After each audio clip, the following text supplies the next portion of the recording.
soul. Remember this: He took my sin and He buried it. No longer I who live, now Jesus lives in me. For I was dead in sin, and I woke up to see the light.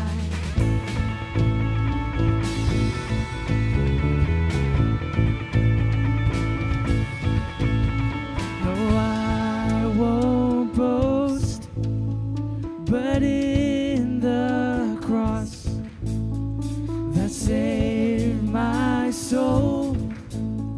All else is lost. The grip of fear has no hold on me. So where, oh death, where is your sting? No longer I who live, now Jesus lives in me. For I was dead in sin, then I woke up to see the light.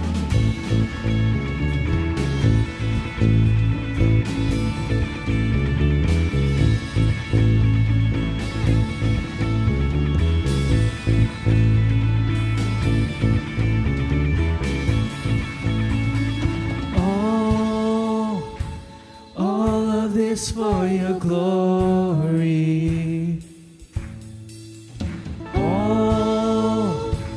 All of this for your glory.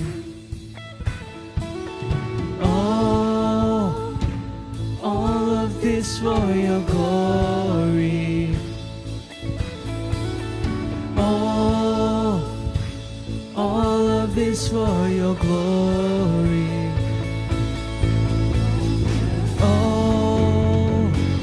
All of this for your glory. All of this for your glory.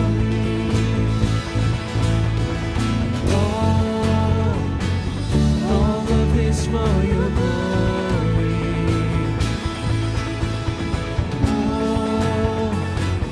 All of this for your glory. No longer I who live, now Jesus lives in me. For I was dead in sin, but I woke up to see the light.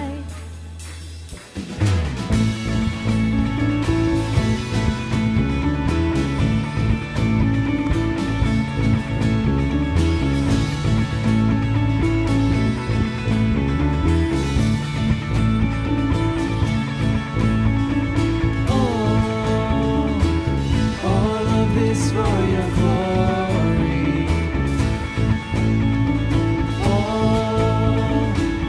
All of this for your glory.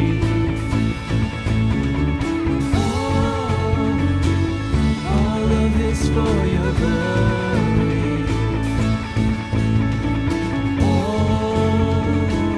All of this for your glory.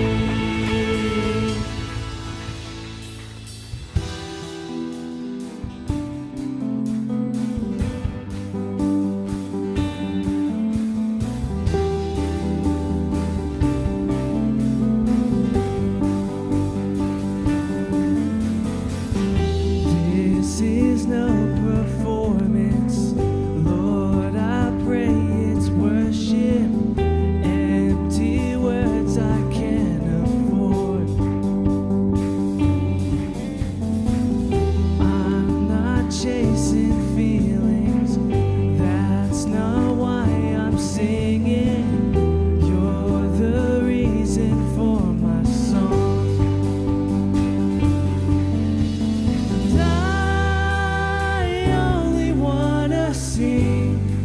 If I sing with everything, if I sing for you, my King. Oh, I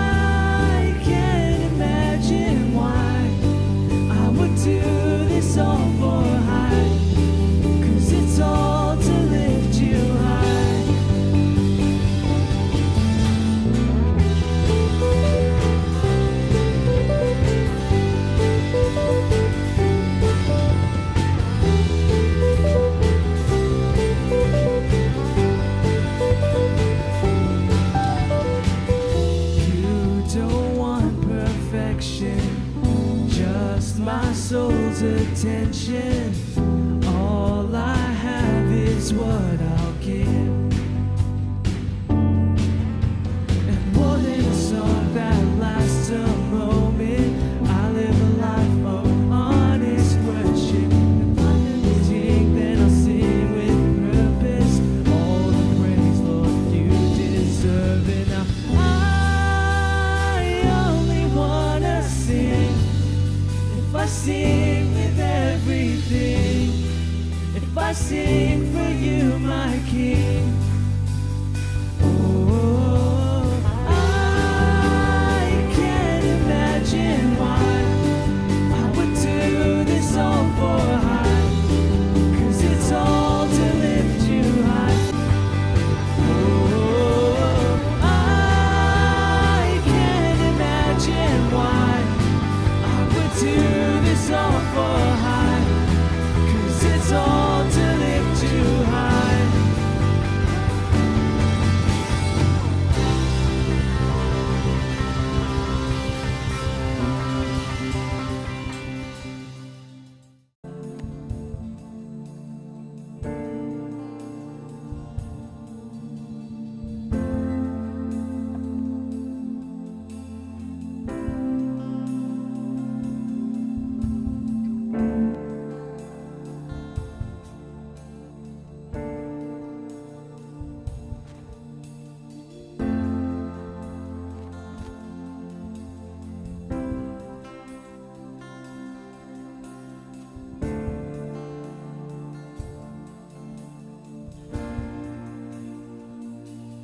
I remember how you provided, how you held me through the night, and I remember how you sustained me when you stepped in to save my life.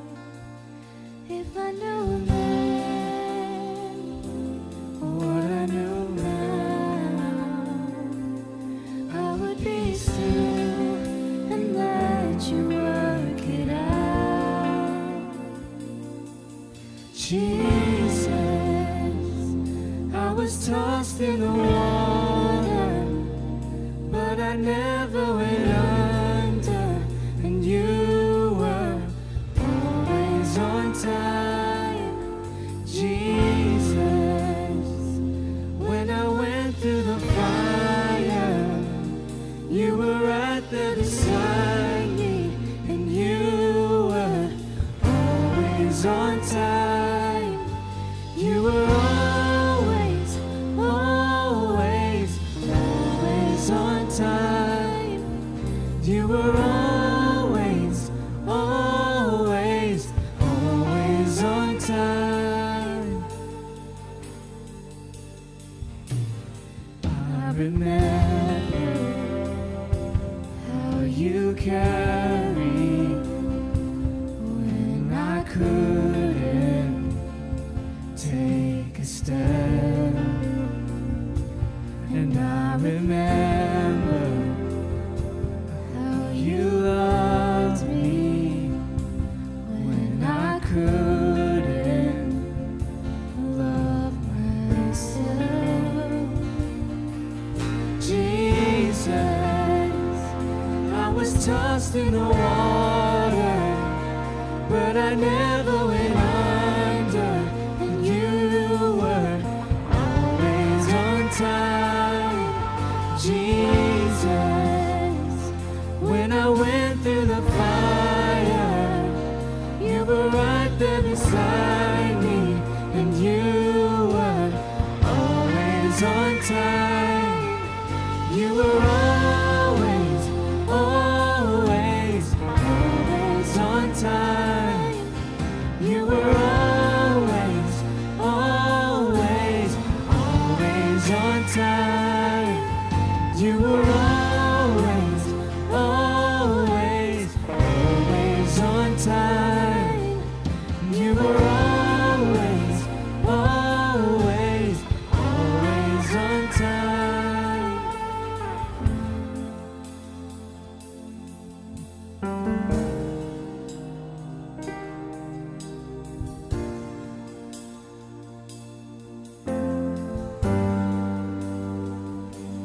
never been a day, never been a minute, never been a moment that you weren't in it. There's never been a time that you didn't see me through, God. So I worship you. There's never been a day, never been a minute, never been a moment that you weren't in it. There's never been a time that you didn't see me through, God. So I worship you. There's never been a day, never been a minute, never been a moment that you weren't in it. There's never been a time that you didn't see me through, God. So I worship you.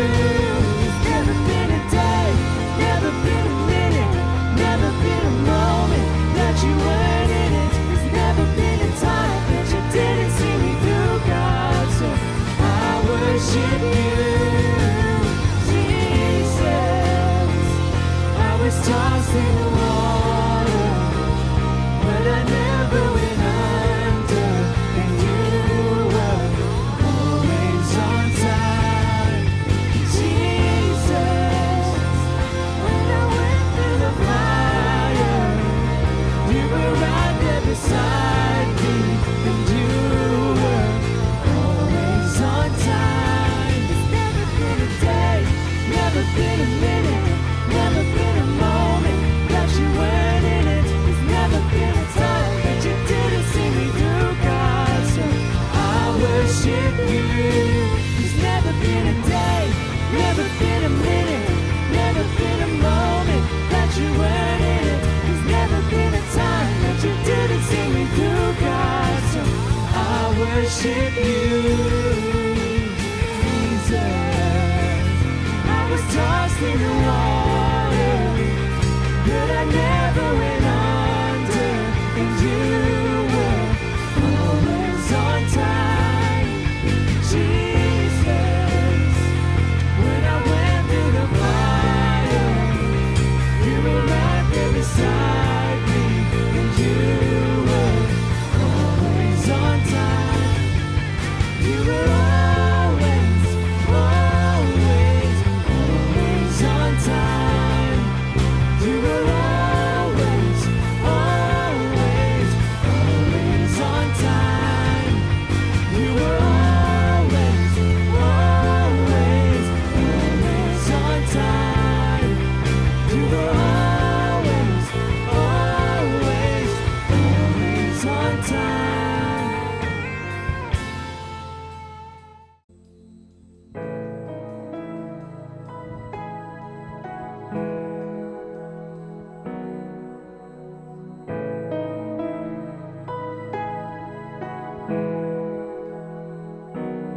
He has walked upon the open waters. The sea was calm with just a word from him. He has fought the raging war of sorrow. When he speaks, a whisper shouts within. I see a miracle in an empty grave. The one we thought was dead has come to life again. I see a miracle in every chain you break. The power of heaven roaring within me.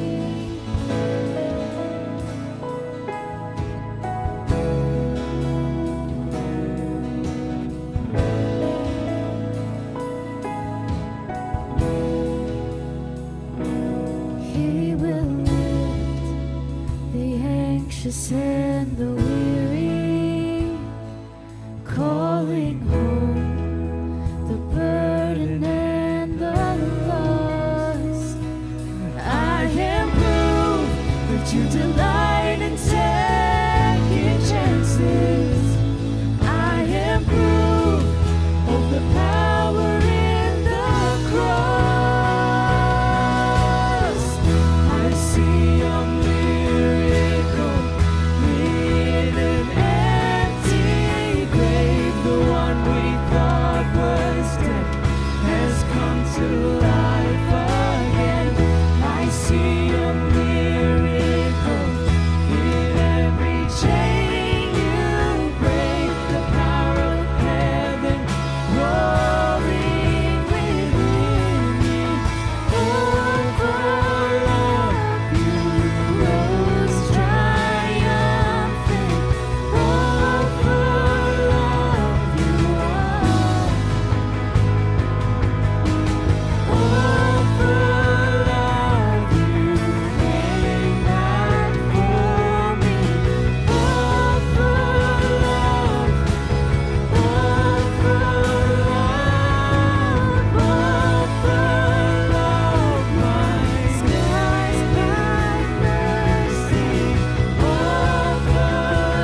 Jesus Christ, passion is his name. He traded all his glory for our shame. Like he rose in freedom from the ashes, we will rise from death to life again. I see a miracle in an empty grave. The one we thought was dead has come to life again. I see a miracle in every chain you break. The power of heaven roaring within me. I see a miracle. Oh, I see a miracle. Oh, I see a miracle. Oh, the power of heaven growing within me. Today's scripture is in Matthew 14, chapter 22 to 23. Oh, chapter 14, verses 22 to 23. That's Matthew chapter 14, verses 22 to 23. Immediately Jesus made his disciples get into the boat and go before him to the other side, while he sent the multitudes away. And when he had sent the multitudes away, he went up on the mountain by himself to pray. Now when evening came, he was alone there. Thank you very much for that very short video. So what would you say is the message on that video? Swimming is fun? Eating shellfish is nice? So what would you say is the moral lesson on that video? Fear. No fear. Anything else? Of course, that is overcoming fear. As the little Tweety bird was overwhelmed with fear by his or her experience, then later on he was able to overcome that fear, and of course, fear no longer has hold on him or her. I don't know if that bird is a girl or a boy, but nevertheless, yes, the message that we want to listen today is fear or faith versus fear. As we have been learning over the past few Sundays, as our theme suggests, gospel living, we have learned so far that Satan has devised many tools, strategies, so that we are not able to live the gospel, or we are not able to do a gospel living. Satan has twisted successfully the truth, the true gospel, and many have believed Satan's lies. And secondly, he was able to divide many believers, divide many families, because that's one of his strategies, divide and conquer. And last Sunday, we've learned about materialism. Of course, we live in a material world, and Satan wants us to believe that materialism will make us happy. That's why we are distracted, and then we become so busy pursuing those things that the world offers us, because we believe that those things will make us happy. and we learn that it won't. It will not make us happy. Of course, all those things are important, but it is not the way to make us happy. And today we will conclude this series of message, and we will be talking about fear. And by the way, the purpose of Satan is that we become so disillusioned and forget God without us realizing it. And we don't realize, we don't notice that we are far from God. We may be here, we might be present here every Sunday, but that doesn't mean that we are living the gospel. We are close to God. And that is Satan's strategy. And I hope and pray that we are learning a lot on this reminder, on this message. So today, as I have said, we will be talking about fear and doubt. And before that, we have to realize that there are two kinds of fear. One is fear of man and fear of situation. Fear of man and situation. We are so fearful on what's going to happen, what the future holds. We are fear of some people, and we are fear of the situation that we are going to face or we are facing. And the second kind of fear is fear of God. Fear of God. And that's the right kind of fear.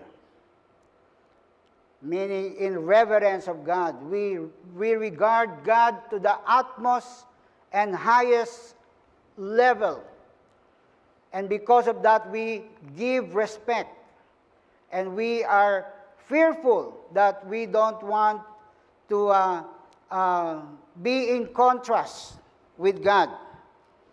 Now, fear, the first, why is Satan want us to be fearful? Because there are two consequences of being fearful. One is physical, and second is spiritual. So, of course, being fearful or being afraid is the natural reaction of a human being, just like in our scripture reading today, and we will explore more of that later on. But fear, being fearful, has, first of all, physical consequence. Fear will prepare us to react to danger. Once we are afraid, like today we were driving, coming here, and of course it's very quiet. We were on a red light, and then the car, two cars in front of us is kind of unattentive. So the red turns to green and is still not moving. So the car behind that car beeped the horn very loud. And we were like gulat. So that's the natural reaction. Even yung mga bata, di ba? In fact, even animals, when they perceive danger, they got fearful. They stana. So once we sense a potential danger, our body release hormones. At itong hormone na to will slow or shut down function that is not needed for survival. Sometimes when we are worried, we are scared, we're afraid, do you notice you frequently visit the toilet? Because our digestive system is kind of na-stunner din. And then, what also happened is that it sharpens function that might help us to survive, such as our eyesight, our heart rate increase, and the blood flows to muscles increase so we can run faster. What is the consequence? We will get tired easily. We will not run. Instead of 1 kilometer, we will only run 200 meters or half the kilometer. But you're strong, you're fast, because the adrenaline, the hormones, release. So our body increase the flow of hormones to an area of the brain known as the amygdala to help us focus on the presenting danger and store it in our memory. What is the consequence? Physical health. Do you know that fear weakens our immune system? And it can cause cardiovascular damage. And as we have earlier mentioned, our digestive system. Our memory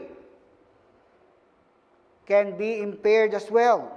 Long-term memories can cause damage to certain parts of the brain.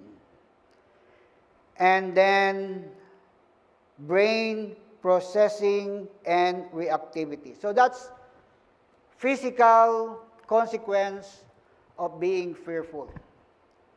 Not to mention the potentials that God has planned for you will be blocked, will be stopped when you are fearful. Yung job interview mo, the most important job interview that you are going to make for your future happens in the 20th floor. But you're afraid of going on an elevator. You're afraid of small space. I can't go to that interview. The interview is on the 20th floor. The place that you have to go and you have to drive or you have to take the train is going to Mornington Peninsula because you have an important appointment there. But you're afraid to drive, you're afraid to take the train, you're afraid to take the bike. So those are just simple examples. But because of being fearful, God's plan for you may not be realized. Oh, I don't want to go to Australia because I'm afraid of flying. Because of that. And mental health as well. It could cause fatigue, depression, and eventually PSTD. What does PSTD stands for? Post-traumatic stress disorder. So, yun po ay just the physical consequence of fear.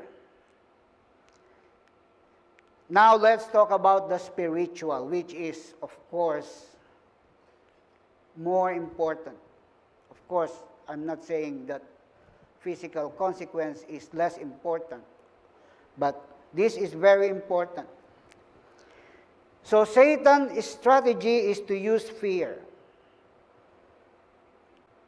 The brother or sister of fear is confusion, doubt, double-mindedness, and worry. It undermines our faith by creating uncertainty and doubt. And the enemy, Satan, seeks seek to erode our confidence in God's goodness and sovereignty.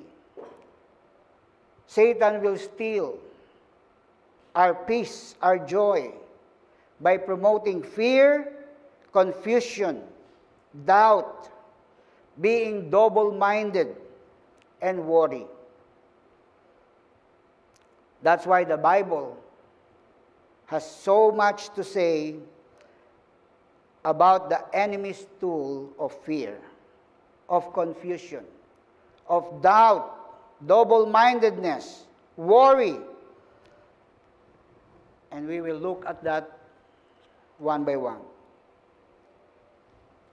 Of course, because of time, we cannot look at all of the Bible verses. We will look at some of them. By the way, I have another question. What comes first? The chicken or the egg? No, not that one. What comes first? Fear or doubt? Is it fear or is it doubt? Those who say, Pastor, fear it comes first. Well, let's look at a Bible verse about fear. 2 Timothy 1:7 says, For God has not given us a spirit of fear, but of power and of love and of a sound mind. What about a verse about confusion? 1 Corinthians 14:33. For God is not the author of confusion, but of peace. A verse about doubt. James 1:6. Ask in faith, nothing wavering, for he who doubts is like a wave of the sea driven and tossed by the wind. What about a verse in double-mindedness? James 1:8. A double-minded man is unstable in all his ways. Verse about worry. Matthew 6:34. Do not worry about tomorrow, for tomorrow will worry about its own things. Sufficient for the day is its own trouble. So I hope you get all this verse, because later on you can read it over and over again to be encouraged, to be inspired, to be reminded. You see, there's faith and there's fear. Actually, later on, I'll tell you now, but later on we will realize that all of this that I mentioned interchange. There's sometimes fear comes first, sometimes doubt comes first. But they're all interrelated. Fear, doubt, double-mindedness, worry, and all those things. But the thing is, you must conquer fear, or fear will conquer you. In our video today, you see the little Tweety bird. He has all the reason to be fearful because of his first experience. But eventually, he was able to conquer fear. Otherwise, fear will conquer him. And it happens to us all the time. Fear have fully, completely conquered us because we don't take the effort, the right ways to conquer our fear. Because we must understand that fear always brings bondage. Fear's opposite, faith, always brings liberty. if we are fearful, it's like we are on chain. We are in jail. We are in bondage. And someone said that doubt shows that you have little faith in God. And doubt is destroying your faith in God. So fear will give the devil access to our lives. If we are fearful, not only physically that you are overwhelmed, but spiritually, it gives the devil access to our life. But faith gives God access to our lives. So doubt leads to fear, and doubt and fear is equal to doubt and little faith. But of course, fear could also lead to doubt. So it interchange. And sometimes when we doubt, then we become fearful. So it interchanges. Then it creates we are being worried. We become double-minded. Matthew 14, in 22 to 23, our scripture reading today, we all know the story. We have heard it many, many times. So let's just summarize it. The disciples, 12 of them, were in a boat because God instructed them to go on the other side of the lake. And in the middle of the lake, there were, and also in the middle of the night, total darkness. There came a storm, wind, and rain. And they were so afraid. What's going to happen to us? So fearful. And then they saw an image in the dark. And they thought it was a ghost. Doesn't mean ghost is real. Not because the disciples thought it was a ghost, meaning ghost is real. But anyway, that's beside the story. And then Jesus said, "Fear not. Don't be afraid. It is I. It's me, Jesus." And while still the wind so strong, rain, the waves are high, Peter stood up and said, if it's you, command me to come to you. No, if it's you, command me to come to you. So Jesus said, come. And Peter made his first step. Put his feet out of the boat. And looking at the Jesus, he was able to walk in water. He started being so brave. He started with trust in Jesus. He started to be obedient to the command of Jesus. Come. And then he made his step like this. And then he walked on the water. And according to the passage, Peter noticed the wind and the wave, and it overwhelmed him. And then he remembered Jesus again. Save me! And Jesus stretched his hand. And then what did Jesus say? You of little faith, why did you doubt. Let's all say doubt.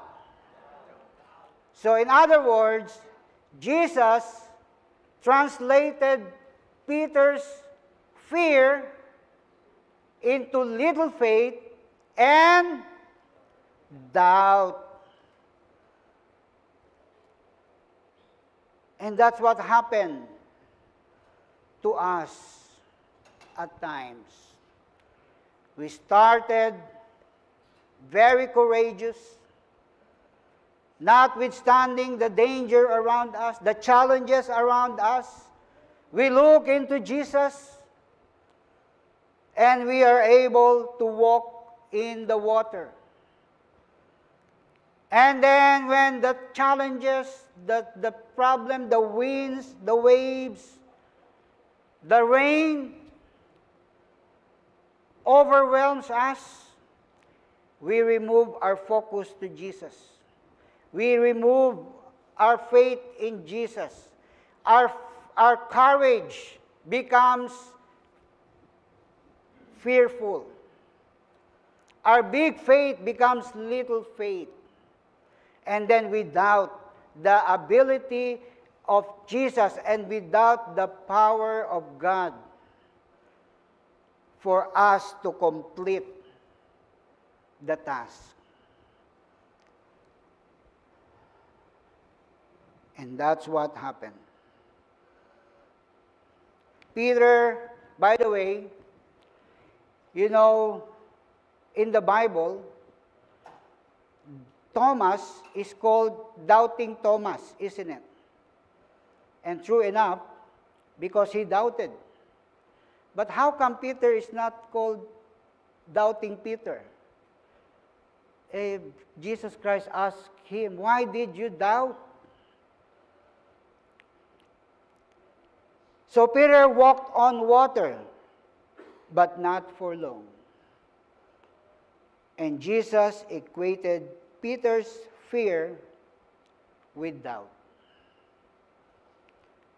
So he couldn't continue to walk on water or do the miraculous because he doubted.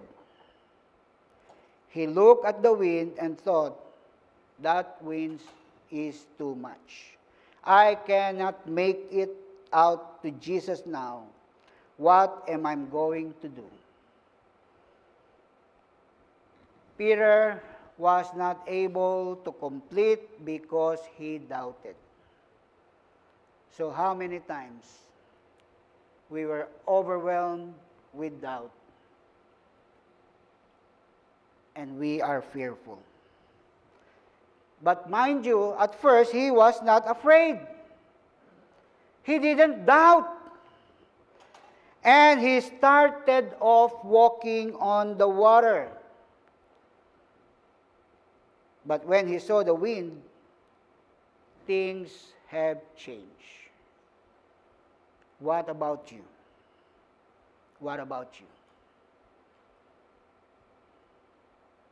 Have you ever started something with full force, only to be faced with certain challenges that cause you to doubt and give up? You know, I've been in the ministry long enough. I could not believe I've been in the ministry officially as a pastor for more than 30 years. Of course, Faith Christian Community Church started 27 years ago. But before that, I was a youth pastor. So more than 30 years. And I've been here long enough to experience many co-workers who's no longer in the ministry. I've experienced people starting so strong, so passionate, so eager, so excited,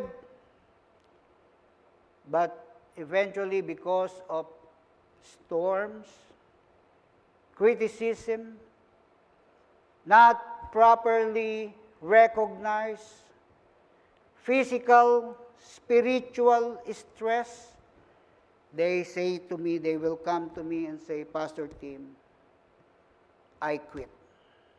Effective yesterday. And it's so sad. So sad. Have you ever started something with full force, only to be faced with certain challenges that cause you to doubt and give up? You have to determine to look beyond fear. Forget about the fears that you have and follow through no matter what happens. And that's the only way you'll be where God wants you to be. Because life is like a stormy sea, and sometimes you have to get out of the boat and walk on water to get where God wants you to go. You know, doubter doesn't please God. Faith is extremely important, because without faith, it is impossible to please God. Hebrews 11:6. But without faith, it is impossible to please Him. For he who comes to God must believe that He is, and that He is a rewarder of those who diligently seek Him. Doubter cannot please God. Those who are fearful cannot please God, because it signifies lack of faith. Whether it's fearful, whether it's doubting, whether it is double-mindedness, whether it is worry, it signifies, it shows lack of faith in God. And faith is a requirement to please God. We want to make God smile at us. Last Friday, we were talking about in the prayer meeting the tendency for us to please people. And do you know that if you keep on pleasing people, then you will just get exhausted. But if you please God, if your aim is to please God, of course, to please God is to have a stronger faith, then eventually, people will be pleased in you. And by whether they are not pleased or not, it doesn't matter as long as you please God. Okay, now, I have listed here 3 ways to defeat fear and doubt. And of course, that goes with the worry, double-mindedness, and so on and so forth. First of all, of course, have faith in God. No one else but faith in God. Matthew 21:20-22 says, when the disciples saw this, they were amazed. How did a fig tree wither so quickly? They asked. And Jesus replied, I tell you the truth. If you have faith and do not doubt, not only can you do what was done in the fig tree, but also you can say to this mountain, go throw yourself into the sea, and it will be done. If you believe, you will receive whatever you ask for in prayer. Now, let's make this clear. Jesus is talking here symbolically. It doesn't mean that if you have faith and do not doubt, you can ask Mount Hibuk or Mount Fuji to move here in Australia. No. And it doesn't mean that whatever you ask in prayer, Lord, I want to drive a Tesla next week. It means it will happen like that. No, it doesn't work that way. So Jesus is just emphasizing what your faith in God can do, what you can achieve if it is God's will, if it's under the authority of God, if it's going to make you closer to God. So the point is, and the important thing is, we have to have the right kind of faith and the right object of faith. Faith in God and God alone. And all these things will be added to you if it is going to make you closer to God, if it is what you need. And God knows what you need. Secondly, stand firm on God's Word. God's Word is the ultimate answer to doubt. And God's Word is the ultimate answer to little faith. Keep reading the Word of God. As we have learned before, all the answers about Jesus Christ is in the Bible. Love it, read it, meditate on it, live it. Amen? Amen. And lastly, don't give the enemy any room. Ephesians 4:27, very simple verse. Nor give place to the devil. Don't give the enemy any room. And the Bible says also in some verse, Satan comes to destroy and to steal. What can he steal? Anything in your house that is unlocked. If you leave it unlocked, if you leave the door open, if you leave the window open, then Satan will come, enter freely, and steal what belongs to God. You know, when we sleep, before we sleep, what do? We make sure our door is locked, the windows is closed and locked, because we don't want intruder to come in the middle of the night or even in the day to steal and destroy. Same with our lives. Make sure that everything in your life is closed, and don't let Satan, don't give the enemy, Satan, any room. Amen? Amen. You see, we all face hard times in our lives.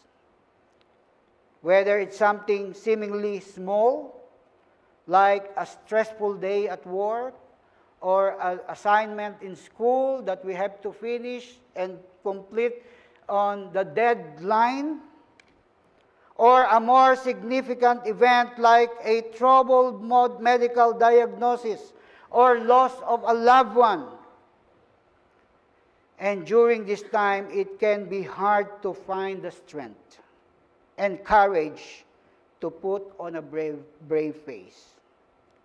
But for people of faith, only God is our source, so that we are not fearful. We don't need to doubt, because there is God. Psalm 23, verse 4, it says, Yea, though I walk through the valley of the shadow of death, I will fear no evil, for you are with me. Your rod and your staff, they comfort me.